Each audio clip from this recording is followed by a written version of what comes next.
Ghosts were very, very popular back in Shakespeare's time because that was the folklore. Everybody talked about ghosts. It was very, very big in that Elizabethan period. Ghosts speak to this life and the next. And Shakespeare's plays speak to this life and the next life.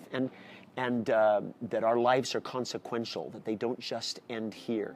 It was the first season, my first season at the festival, and nothing had happened for me until our last night in the space.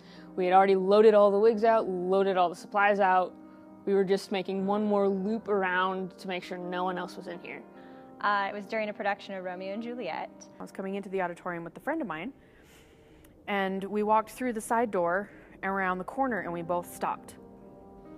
And so we got into the theater that night, and the daylight curtains were closed, and so there was no light in the lobby of the auditorium out there. The only light in the theater was from the exit signs. And at this point is when I looked up at the stage.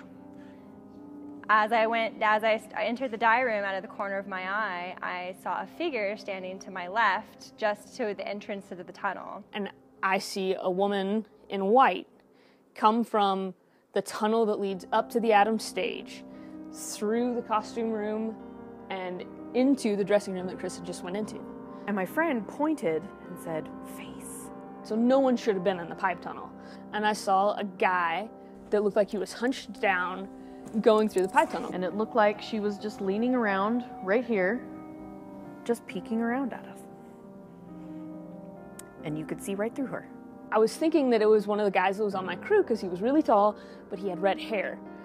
There was a gray cloud, kind of like a mist. And it was a guy wearing, it looked like he was wearing all black, and it was definitely like a full three-piece suit. And I thought that was strange. And then for a moment I'm like, wait, nobody in this show is wearing a three-piece suit. It started to kind of like condense itself and kind of form into a figure. They call him the Top Hat Man.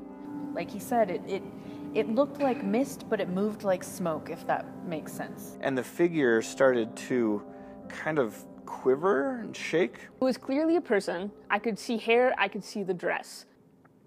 And then it disappeared and shot to center stage. I couldn't see a face. I couldn't see appendages. It looked like floating. So I look again, nobody's there. I locked the door, turned around, and he was gone, and I could see the first aid kit again. So that was a little frightening. I quickly washed the dishes that I had in my hands and got out of there as fast as I could. So she went back in and she said, "There's nobody in here." And I said, "Okay, Krista, we gotta go." So she ran down the hall. We booked it out through the stage door ramp and into the parking lot. And that's about all the information I got, because I was kind of on my way out the door at that point. I ran. Theaters have never been scary places for me. I've never been afraid of ghosts. I know theaters tend to be a very high energy place. We are such dramatic people.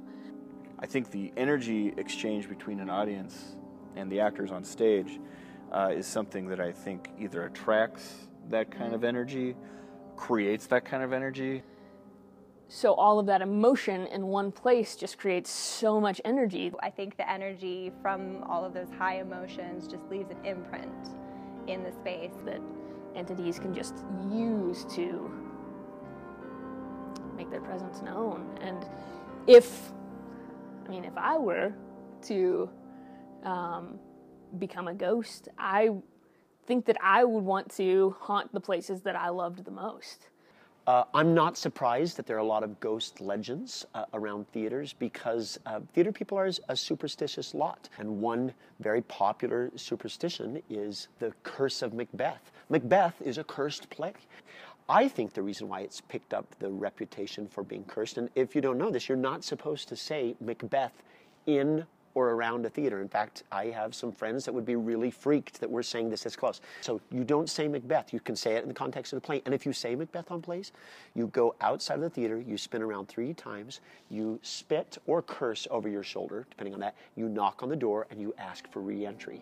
And then they let you back in, and that removes the curse after that. This world and that world are very close and we're teaching truths and saying things about life and telling human stories.